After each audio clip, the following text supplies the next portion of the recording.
достар, бүгін мына вентиляторды мынандай реле кнопка арқылы жалғауды көрсететін боламын. Дополнительный вентилятор қойып, соған керек болады.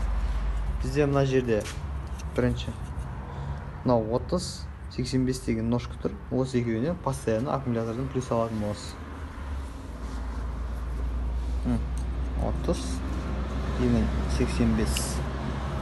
Оны аккумулятордың плюсіне жалғаймыз постоянно.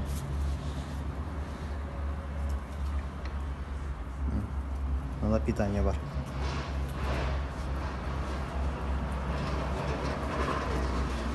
Сексен беске жалғады. Сосын 87-ні мынау жоғарыдағы. Оны вентилятордың өзін жалғайтын боламыз.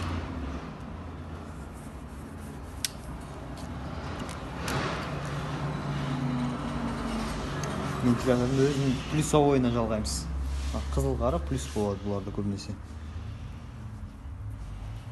Так.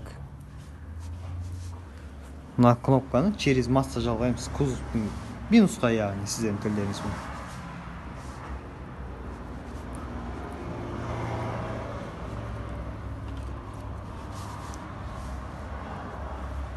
Бұның екінші аяғын, кнопканың екінші аяғы бар. Соның екінші аяғын біз.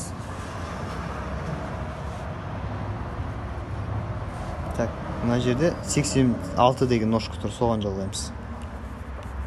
Жалғанды через кнопка.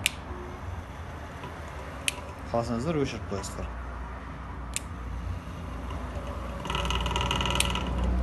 Вентилятор кішкене шаршап қалған.